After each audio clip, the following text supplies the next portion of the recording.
Often we experience ourselves as a stream of thought. Just a stream of thought. Bouncing around, what you like, what you don't like. Some people drift around in the past. Their thoughts tend to drift in the past, which can be depressing, of course. Think about all those wrong turns you believe you took, all the things that might have been, and even the nice bits. When you dwell on them and kind of keep replaying them, you're confronted with the fact that they're over. There's a loss. Some people muck around in the past, some in the future, which often comes with a lot of worry, isn't it?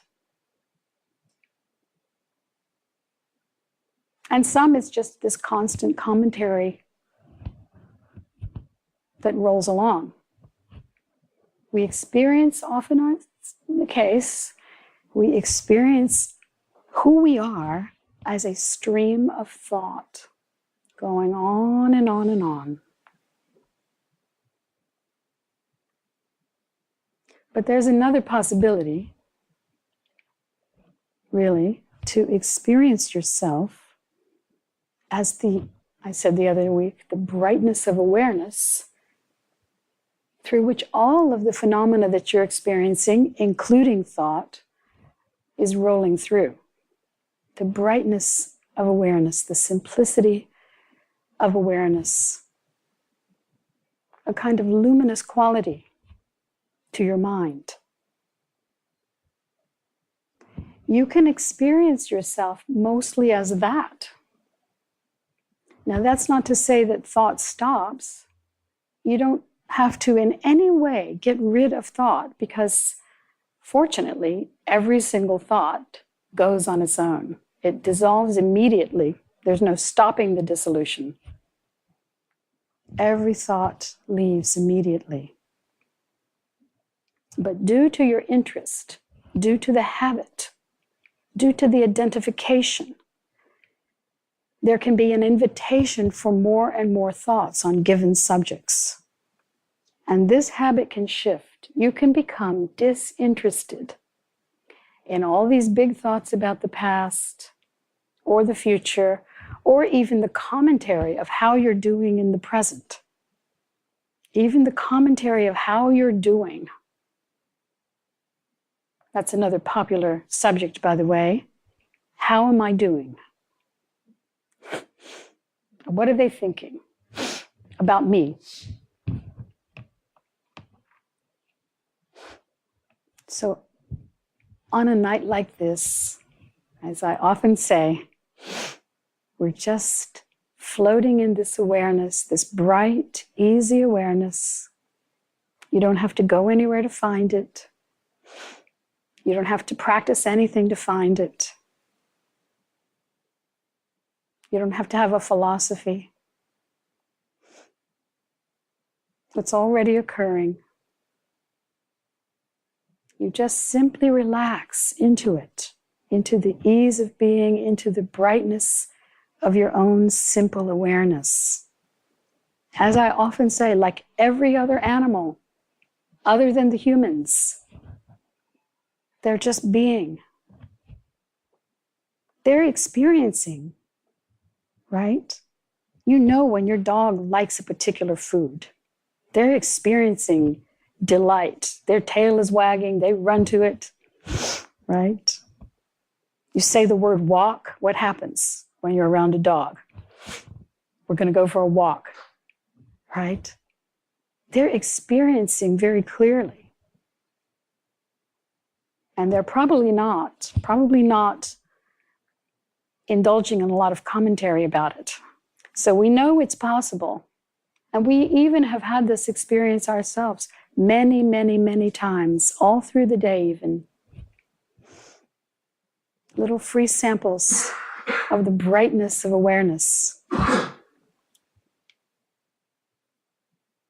But the tendencies of mind, the old habits, can distract us.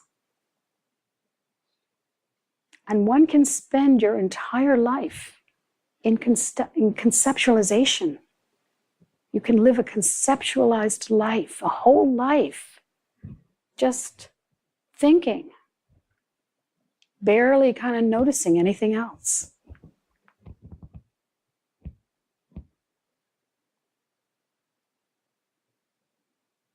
In this very evening, where you don't really have to do anything, you don't have to learn anything, you don't have to remember anything. In this very evening, soak in this ease of being. Notice how all these words that have just been said have already passed through. They've been quickly cognized. They're now gone. Just like all the rest of your thoughts, every one that you've ever had, gone, gone, gone. And notice this brightness of awareness through which all of those words passed. And all of the current thoughts that are now maybe drifting a little bit in the background. Maybe they're a little quieter than when you first sat down.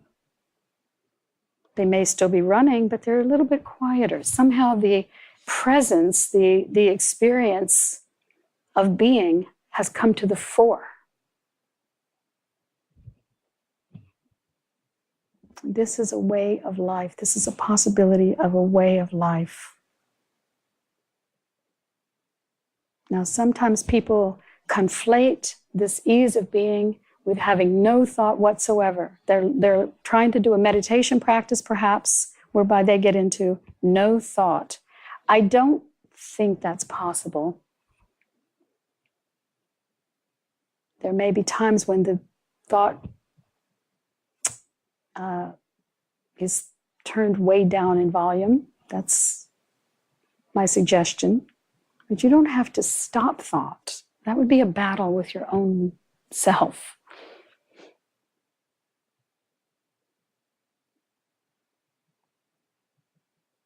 So instead, experience this brightness of awareness, this force of these senses that we all enjoy.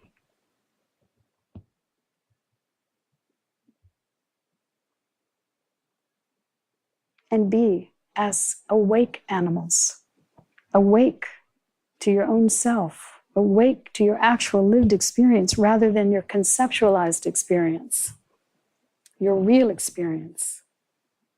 Tasting your food, noticing the sunset as you gaze at the sky, hearing the quality of the wind outside when you're there. Being present for your friend who's telling you something. Be empathic in your brightness of awareness. All of this comes without any effort. It all comes in our clear attention. And as I've been saying all these weeks, it's really an experience of life at last. You know, part of the conceptualization is about, perhaps for some people, it's about the life that you might be living in some other circumstance.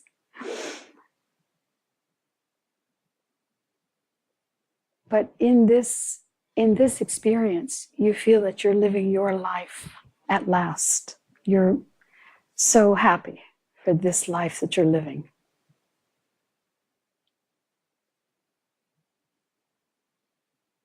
For this rather brief amount of time.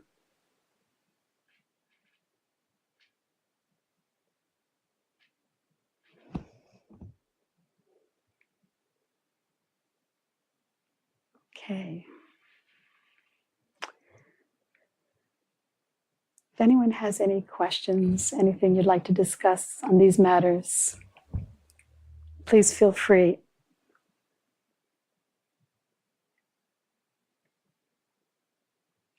Hi. Hi.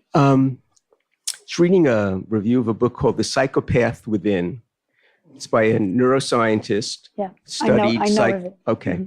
He studied the genetic makeup of psychopaths. Then he did his own blood analysis and found out he had the same exact composition. And I don't remember a lot about the review, except there was one line where he said that the genetics primes the pump. And it really made me think about, that we know about nature and nurture. Yeah. And if genetics primes the pump, there's a lot of stuff that we're really not responsible for or can ever change. And I wanted to ask you about that, that there are some, maybe some of us are behind the curve or ahead of the curve in certain ways and not in others. And that would include mindfulness or this or whatever we're talking about. Yeah. I mean, you've heard me say, assume the mind is mad, right? You've heard me say that probably 100 times, It doesn't really matter the content of the mind. Now, you're right. Genetics plays a huge role. And you've heard me give this analogy. It's as though there's this massive ship, a massive cruise ship, enormous. And you could say that biology, conditioning, culture, right? Parents, siblings, the time you were born on Earth, the era, all of that is this massive, massive, massive ship. But you've got this tiny rudder on the ship, a little tiny rudder, which is where you're putting your attention, this little rudder. All this other stuff's going on. You've got this rudder. Where you're putting your attention, it can only move a little bit. But as we know, you can change the direction of the ship with just a small rudder, with just even a small movement. You can change the direction. So when I use this, it's not exactly the perfect metaphor because it's not really about directions, but it's about the experience. It doesn't matter what the content of the mind is. People really misunderstand this. They think that somehow they have to purify it. They can't quite believe that it can just stay as it is, crazy as it is, right? Wait, maybe with psychopathic tendencies, or depressive tendencies, or anxious tendencies, or just falling into sleepiness tendencies, right? Can have all those kinds of tendencies and many more. But the awareness can be very bright and shining. So even though those things are arising, I love this quote from one of the Gitas. The awakened one is not distracted, even in distraction. And I would say not anxious, even in anxiety. Right? And on down the line, that there's a frequency. There's a frequency of being that's streaming loud and clear and strong. And all this other stuff starts to recede. It starts to recede into the background rather than being, humming and screaming in your head in the foreground. And the more space you start to feel around all these tendencies, however mad they are, you're not as likely anyway to act on them. You see them coming a mile away. You're used to them. You know that I'm not going down that dark alley. You see it arise and it goes.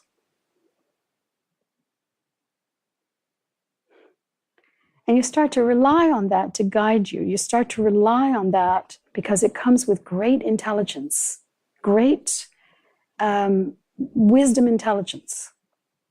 That kind of quiet, that kind of just being, that simplicity of being.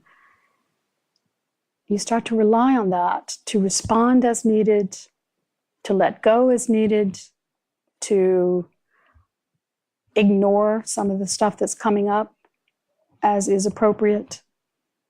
You just rely on that. You don't have to eradicate. That would be a different kind of war inside yourself. it would make the psychopathic tendencies much stronger.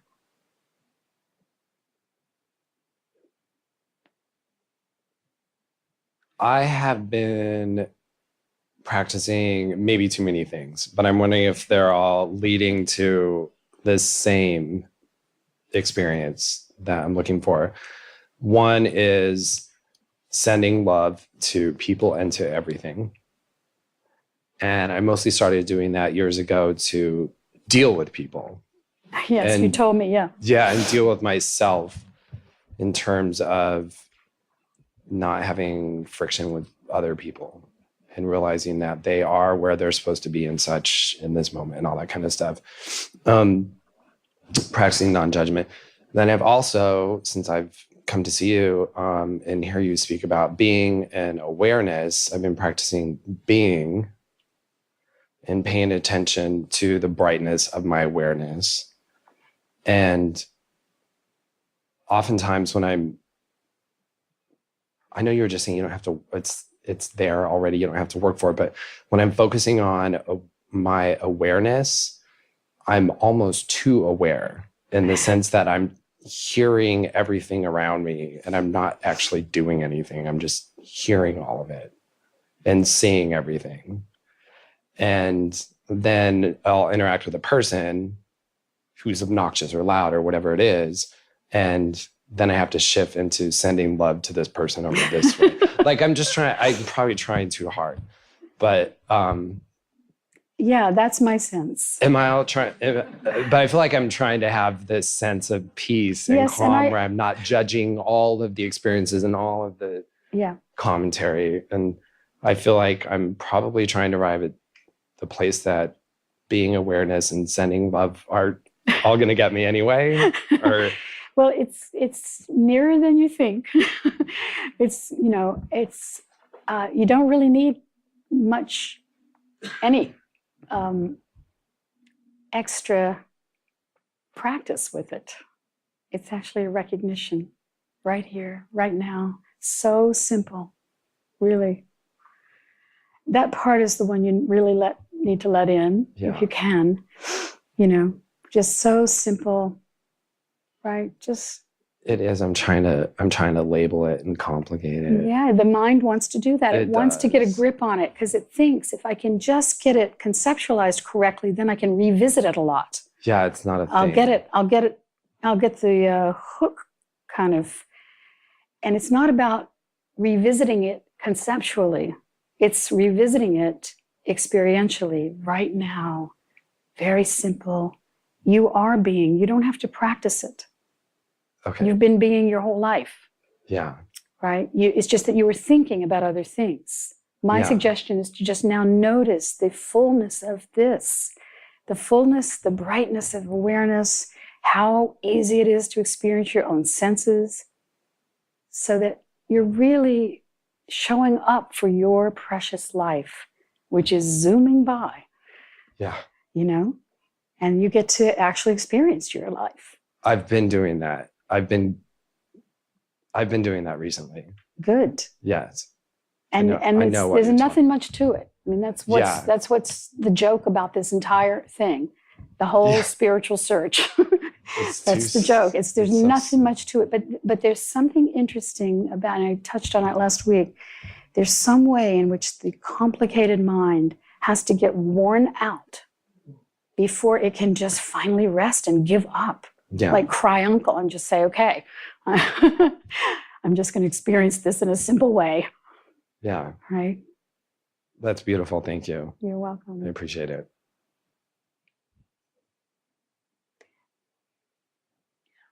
Today's been an interesting day in that I had some anxiety come up, and I'm at a point in my life. I'm actually quite blessed that I have a choice where I've had a 33-year career and I'm looking at some other options, and so I'm really very fortunate to be in that position.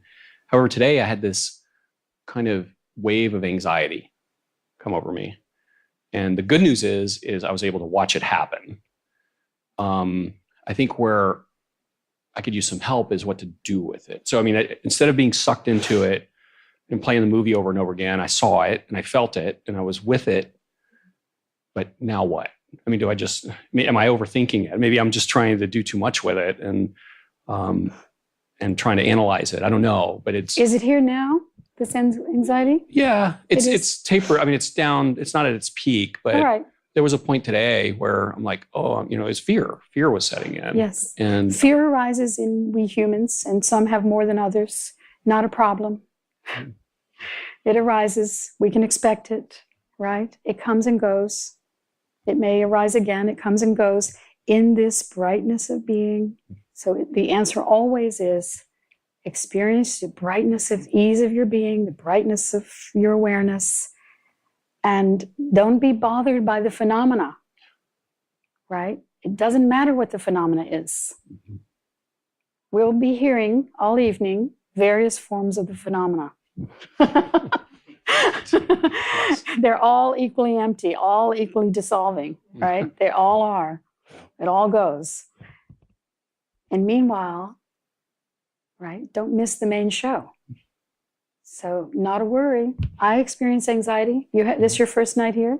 Oh, with no, me? With me? With you. It's my Yes. First night. Yeah. So I've said over these weeks, I have a lot of anxiety arise due to my conditioning. Mm-hmm. Right? I have anxiety arise a lot. I'm used to it. I don't care that it arises. I manage it the best I can. I try to limit the circumstances that give it rise. But that it arises, I can't do much about. Does it impede my experience of awareness? No. Brightness of being shines through all the anxiety, not distracted, not anxious, even in anxiety. You understand? I do. Yes. So this is a way of being very kind to yourself. All right. This is a way of just letting feral be feral. Right? Just saying, okay, you're this creature who has these tendencies. For better or worse, these are the tendencies you got landed with. And in this spaciousness, right, they're not as spooky.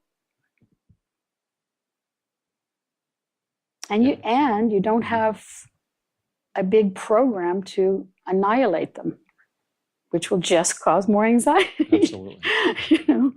And make you feel like something's wrong with you. And people have these imaginations about these, from my point of view, these sort of phony baloney teachers who pretend that they don't experience anything like that, right? And I've been on the scene for more than 40 years and have met a lot of them, hundreds. I just don't buy it. I haven't seen it really. Mm-hmm. And the ones I trust tell the truth about it, right?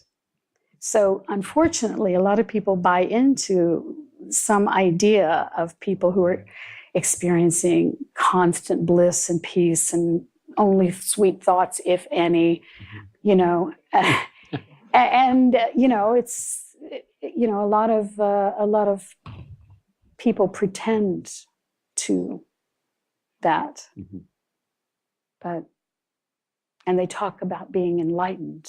They talk about enlightenment, which I feel when they do is either delusional or deceptive, but neither of those are a cause for admiration. Yes. So I say this by way of encouragement to all of us. Let yourself be exactly as you are. Exactly. Don't bother with any of it. And then return as much as possible so that this habit, that's all we care about here, is this habit of bumping up the brightness of awareness and letting the other habit start to recede. Not annihilated, but just recede in terms of its volume. That's all we need. Good enough. Really good, actually. Thank you very much. You're welcome.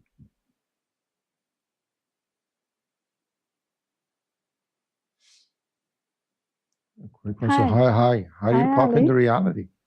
Well, you're living in reality. Sorry? You're living in reality. So really what I mean is put your attention right where you actually are, into reality. You don't have to visualize some, other thing. If you're in a circumstance that is not really troubling, but you're imagining something that's causing you anxiety, then just put your attention back in reality. It's just very simple logic.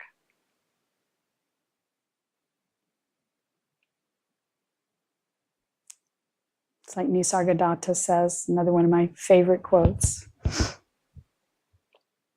It is reality that makes the present so vital, so different from past and future, which are merely mental. It is reality which gives vitality to this very moment we're experiencing. Very different from the dreamy past, which, as I said earlier, can be depressing in different ways, or the worrisome future. Both of them have the kind of soupy, dreamy, either nightmarish or dreamy quality. This has this brightness. It's very real at the moment that's happening, even though, it's like pseudo and just up here. Except that it isn't. It isn't. It seems real at that moment. It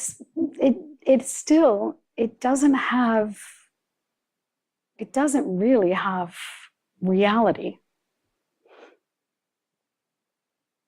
You say it seems real, but really not, right? I've used this example. You've heard me, Ali, use this example. When you're in the movie theater and you're all caught up in the movie, right? You're really into it. Let's say it's even 3D and you feel like you're actually there, but not really. It doesn't seem real. Or else you'd run out of the theater as soon as they started shooting. Right.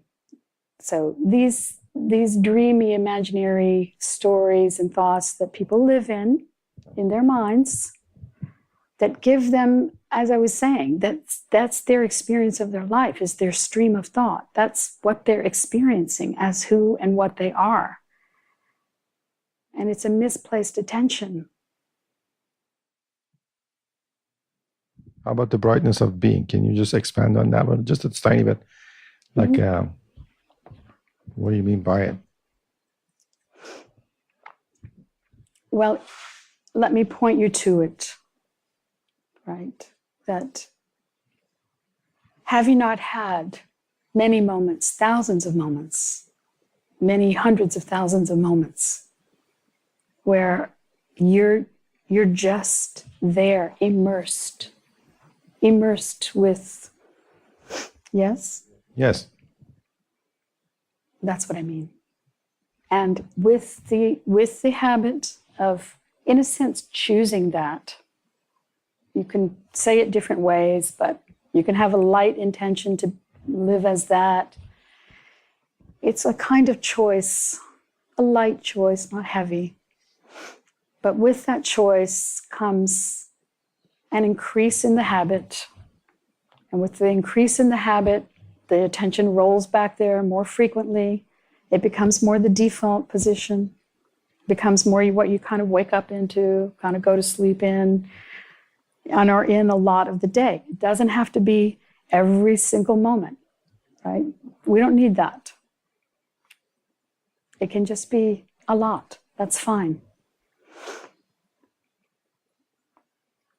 And as you, and I know you do love this, and that's actually the key, is that you notice that you really like the feeling of that. You really like the feeling of just being simple and not having to listen to your big commentary, not having to pay attention to your big commentary of thoughts, how you're doing and what happened and what might happen, right? All of that material is troubling. And you start to just not give it much weight. And then, in a short time, in a pretty short time, it can happen that you start to notice you're flowing in your life in a different way. It's not that there aren't troubles. There are troubles that come along, but you flow through them in a different way without a lot of Sturm und Drang, you're just dealing with it as it comes. And also what comes with this is a lot of moments of joy. And they're often about simple joys, simple little joys. You know, you laugh more easily.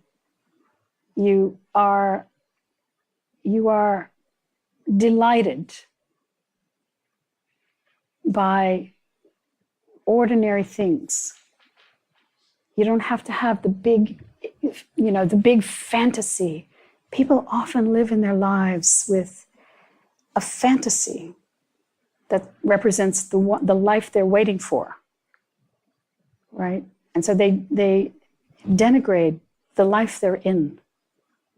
This beautiful life we are gifted with becomes less than, in contrast to the fantasy life, which may never happen, or sometimes when it happens, it wasn't as good. It turns out it wasn't what you thought. You get the thing you were fantasizing and waiting for.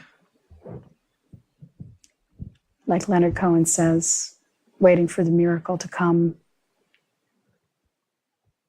Baby, I've been waiting night and day. I didn't see the time, and I waited half my life away. There were lots of invitations, and I know you sent me some, but I was waiting for the miracle to come. You know, waiting for some other time, some other circumstance, something big on the horizon. That might happen. Meanwhile, you might get hit by a truck, even if the thing was about to happen, right? But this is happening. And by the way, for every one of us in this room, we're pretty lucky, right? We're not in one of those bombed out beehives in Syria. We're in a very lovely room in a pretty safe place on the planet where most of us get food every single day, any kind of food we want, right? We're very lucky. We're in the courtyard of the planet, for better or worse in terms of the fairness of that, but that's how it is.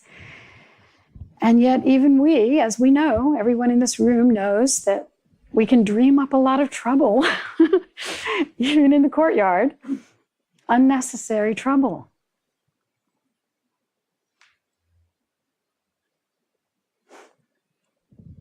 So my suggestion is, part of what comes with this ease of being, this brightness of awareness, is a true recognition of the preciousness of life and a natural arising of gratitude. You don't have to even practice that. It arises on its own, right?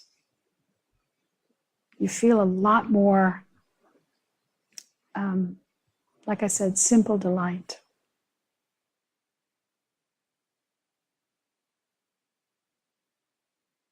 So how do you reconcile living in the present, but then still working on goals or working towards something? Sure. So you can, as I've been saying, how things sort of recede a bit to the background. So your main experience can be living in present brightness of awareness. And in that brightness of awareness, you can be making plans. They may not all come to be, but you can be making plans. And then, you know, as you're making the plan, you're basically in present awareness making the plan. And as the time rolls on, you'll see, you know, if that plan comes to be. I have to make plans in order to book a venue, for instance. It has to be done months ahead. This takes a lot of organizing. All of that is a lot of planning. Yeah, that's something I'm struggling with right now, is being in present reality, where I could say I don't love where I'm at right now. I need to be more present.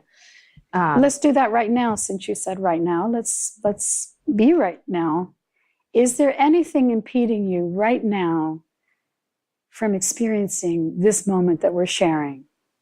Is there any problem with that? No, my mind, maybe my mind, And what's your mind doing? or just thinking of, what I have to do tomorrow. Okay, that thought came and went, no problem. Mm-hmm. And are you experiencing your beingness here Mhm. now? Are there any more thoughts coming and going? Just thoughts like that. Yeah, that's no problem. Is it? No. So then the brightness of this awareness is fully here and strong, and thoughts go through. And some of the thoughts have to do with planning, Mm-hmm. right? We're planning creatures, and it's how we get about. Mm-hmm. Okay. Yeah, no problem with the planning. Of course, you're experiencing your beautiful life. As you're planning, you're in this beautiful moment. Some of the plans come to be, some not. And you're more present than you are focused on Correct. Yes. what's coming or being attached to the plans developing or Yes. coming to Or fruition. being attached to that moment is going to be so much better than this moment. I'm very guilty of that. Yeah. And there's something okay, like, it's also nice to look forward to something when we say that. You can say it loosely. I look forward to fill in the blank. I often say to people, I look forward to seeing you, which simply means, I'm going to do a side story. One of the great treasures of my life is a letter that my teacher, Punjaji, wrote to me. On the back of a letter I wrote to him. He was like that. He was a natural environmentalist. There was no waste around him, none. Every single bit of the food of the house got given to the pigs who lived across the street, the warthogs. Anyway, and if you sent him a letter, he sent you a letter on the back of the letter you sent. And this letter starts out from him, "My dear daughter, Catherine, do you know how much I miss you?" Now, what's so cool about this is that I know that he was not sitting around missing me in the days. He had 300 or 400 students who, were with him every day. But in the moment he was writing me, in that moment, he was thinking about me. And perhaps in that moment, you could say he was missing me, right? It's just a lovely feeling that arises, just as I look forward to seeing you. That means a thought is arising about you that's saying, it'd be nice to be with you again, Mm-hmm. right? But really, I'm experiencing now. This is what I'm experiencing. This is it. I may or may not get to see you, right? So fair enough, we can have these human feelings. We don't have to be, fascist about being in the now. But we honor that there are these kinds of emotions, I often will say, I teach a retreat in Italy every year, and there's some way in which it lives in my awareness in a kind of like bright it has a little jewel-like brightness in my awareness. I could say, I look forward to it, but really I don't think about it that much. I just occasionally am aware that, that'll be nice if it happens again. But like that, it's predominantly shining, luminous awareness here. And that's the reality.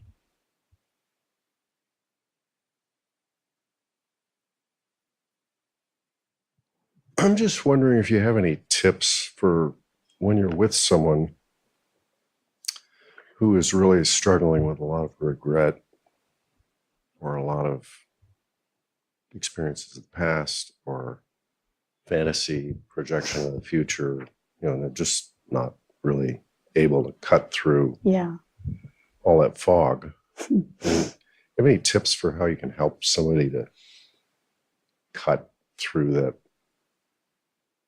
noise in themselves? I mean, other than being that way, but it doesn't seem to be. I always recommend, Steve, that when you're sitting in this quiet yourself, you respond with your own wisdom in the moment, right?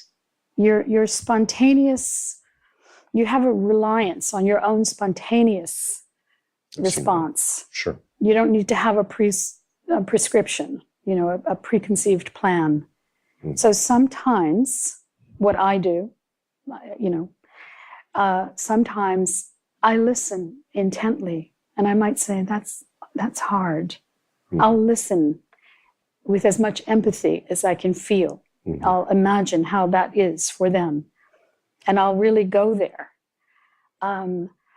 Other times, depending on how long it's gone on or how many times I've heard the story, I might try something else. I might try changing the subject. I might try diverting. I might try some suggestion if I think that would be okay and appropriate, or if I sense that they're asking for that. And in other situations, I might think, okay, I've heard this enough. I don't need to say that, but I might withdraw somehow from being a receptacle for the story again. Their angst. Yeah, because sometimes you feel like you're watching someone in a nightmare. Yeah. Right? Sure. And so that in a very simple way, you want to kind of just, as you would with anyone who's having an actual nightmare in the night, you want to shake them and say, sweetheart, you're having a nightmare, Snap out of it. Yes, wake up. Yeah. And so there's different strategies, of course, and it's only in the moment that you're living and with the person and with all of the nuance of sensitivity in that moment with that person that you will bring to the table in your own clarity. Can you respond in an intelligent way, in a compassionate way? Thank you. It's a very good answer.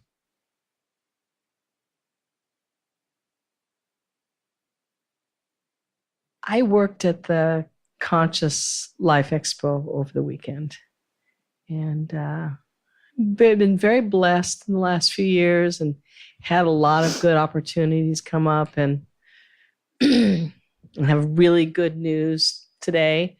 But on Sunday, there's a woman that owes me a lot of money.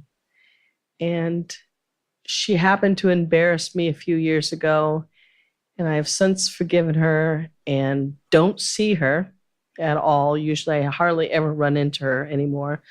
But when I was you have a question? My question is, what came up on Sunday was this feeling of sadness and hurt, deep hurt, that I didn't cry then, but I'm still emotional about it, that we couldn't speak. And she wanted to buy Chinese herbs, but she didn't want to buy them from me. So every time she saw me at the booth, she walked away in front of my partner and other people. And it felt very uncomfortable. Yeah, it's people. I know. I mean, there's disappointment in this life. And my teacher once said something so radical. He said, everybody will kick you in the back. And it's sort of like this blanket statement. It may not be entirely true, but you get the point that you can't really expect that it's going to all go just so swimmingly with everyone. No. People are at different levels of sensitivity, of consciousness, of ethical behavior, of general morality, of clarity, of intelligence, etc. Of capacity. Of capacity. And and I love that you use that word, because it really is. It's not a judgment. She just doesn't have the capacity at this moment. It's like Jesus said, forgive them for they know not what they do. It's a beautiful line.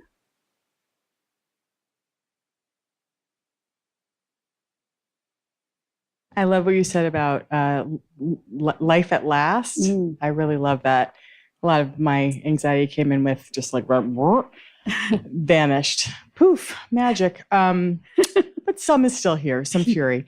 Don't worry, everyone. I want to know, is there a strategy for when the fastballs come to, like, have you ever been in a situation where you weren't able to find that shining awareness because it was too too soon. Yeah. At the same time. So. Yes, there are times when it's flooding in too much, where you just feel I actually can't handle another thing. And again, in those cases, I get myself into some kind of quiet circumstance as soon as I can, and it may not be immediately enough, but so then you're dealing with the discomfort for a while. But I'm aware that as soon as possible, and I'm just managing it as best I can during the onslaught. But I also know, and again, this is privilege that we're speaking about. We who can find, we know eventually we can find a quiet spot. I know that my homing device is very, very strong. So when I get too far out into craziness, right, or worry, as you know, I'm kind of a news junkie, and I study all kinds of things that are incredibly, have incredible foreboding with them, like climate science. And, sometimes I just have to take a break. I know I'm filling up on fear, on information that is causing fear. And I have to really extract from it and change that movie entirely and get back to simple reality. Often, I'll look up and there's some deer laying in the yard, and it's sort of like, oh, reality,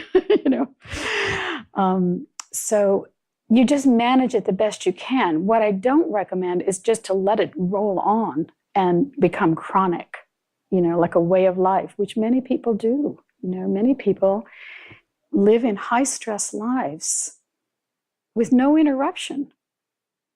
And in a way, our culture glorifies that.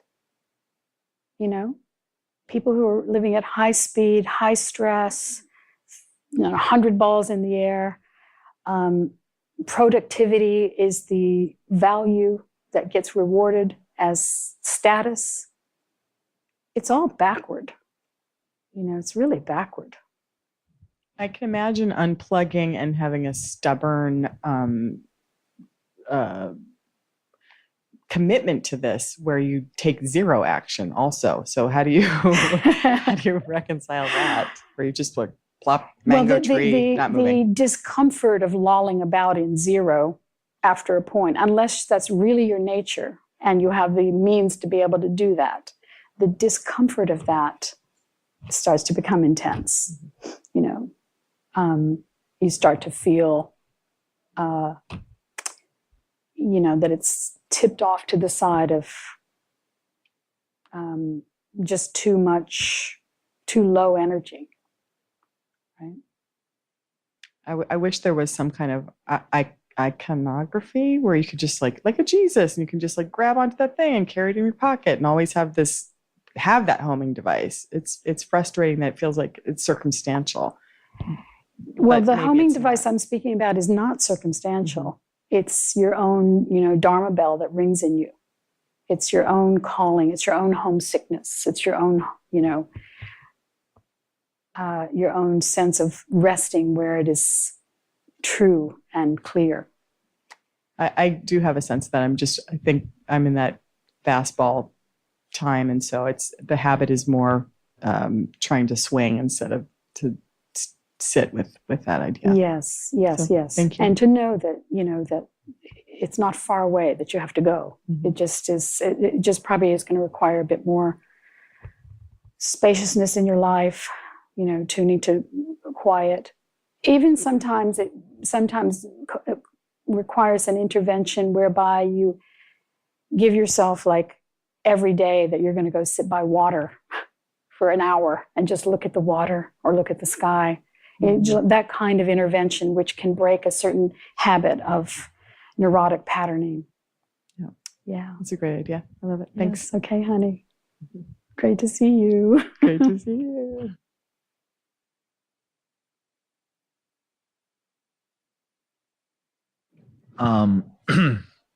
I guess my main question has been for the last few years, is simply a lot of the wisdom traditions say there is no self.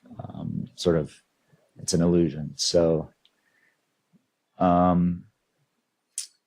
but yet we seem to be so attached to the self and the self-worth, and we want the joy, and we want I would love to be smiling like you someday.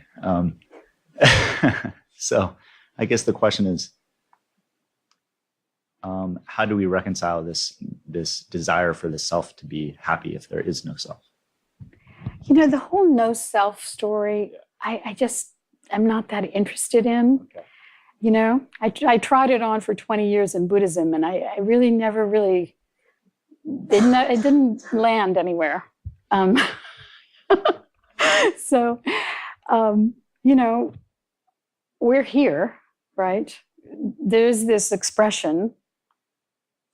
I can grant that there's not much consistency in terms of it doesn't stay put. It changes a lot over time. But nevertheless, there is some stream of beingness that is very familiar and probably a unique taste that we each have, right? Mm-hmm. So good enough. I mean, we can... The whole thing with trying to, and also in Buddhism, they talk a lot about emptiness. And I always felt, no, it's fullness. And now, physics backs me up on this one, because you can take what's called empty space, and now they can watch it and discover that elementary particles arise in it, just out of seemingly space, right? The whole thing feels like it's throbbing instead, So these notions, Nick, about emptiness and no self and all of this, again, concepts. So go to your own direct experience and notice, there's this unique flavor that you're experiencing in this life. And it's ever changing, and that the thoughts stream through and don't stick. So there's nothing stable about that. But I wouldn't bother with any of these other concepts. Though I did for a long time, I don't anymore. Is that helpful? Very good. Thank you.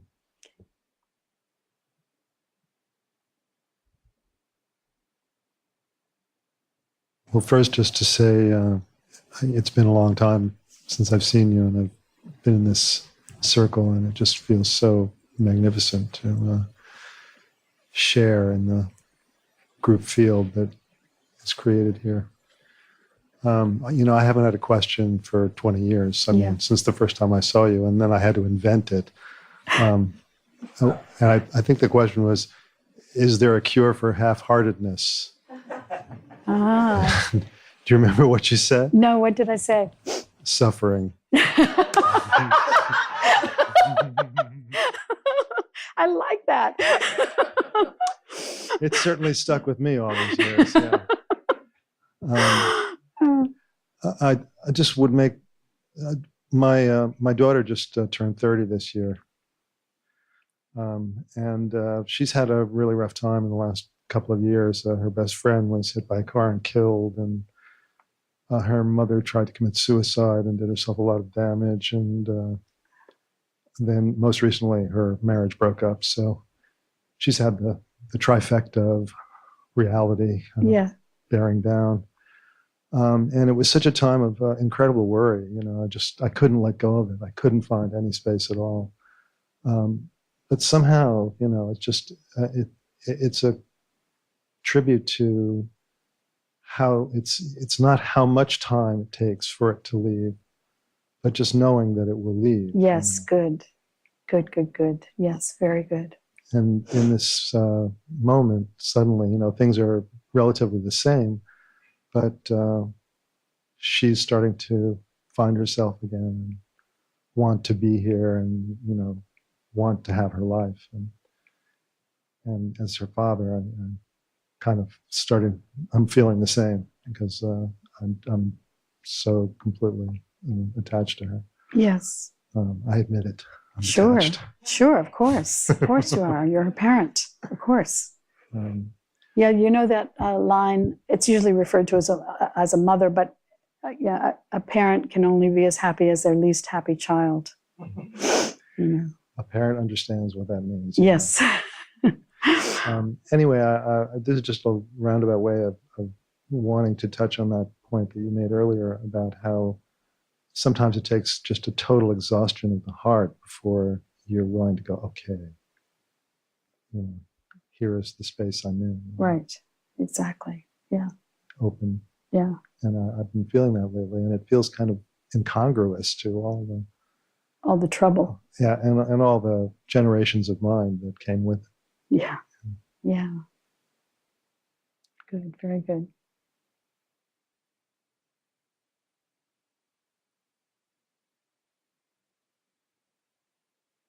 I want to ask a question about how this perspective and this resting in being can apply to politics and the polarization in our country. Mm-hmm. I get in a little bit of despair with all the antagonism and the polarization, and thinking in terms of, like, for instance, the presidential race, whoever wins, there's going to be roughly half the country that's livid about it. And I'm trying to think, how can we stop fighting so much and work together? And what can I do to start healing the polarization? Do you have any thoughts about that in terms of this kind of work? Sometimes I feel like I just want to give up and vote with the other side just so that we stop fighting. Well, you know, the only polarization you can really do anything about is in yourself, right? So obviously, anyone who's paying attention, you know, is feeling all kinds of concern about what is going on the whole planet, you know, on the whole planet. In my clearest moments, I would say that there comes a point in me when a deep acceptance arises.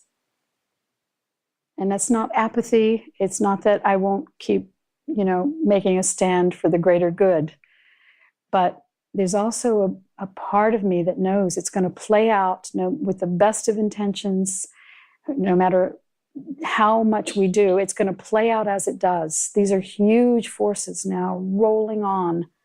You know, we're at 7.3 billion people. There's a lot of, you know, there's a huge evolutionary force going in all kinds of directions. And, you know, there has to be a kind of, so, this is how it is here. You know, and to really look at people. You know, I've talked over the many, many years about not seeing evil, but seeing ignorance, right? The difference between evil and ignorance. That it's a lot softer in your heart when you just think of it as ignorance that you're watching, in the case of thinking that if it goes the other way, it's going to be, you know, like an evil force on the planet, you know. It feels to me with the, you know, with all of the gains of society that we've made, they're all so hard won. You know, they're just dripping in blood, right? Every single inch has been so hard won. And that's just how it is, you know.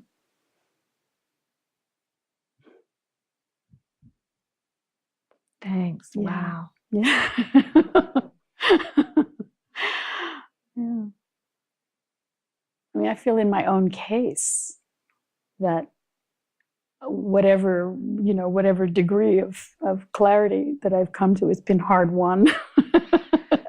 You know, it's been a lot of tears.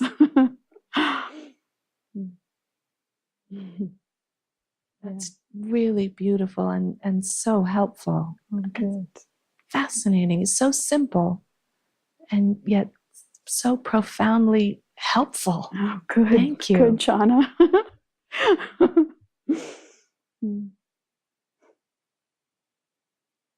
Yeah, it will play out as it does. We can each do what we can.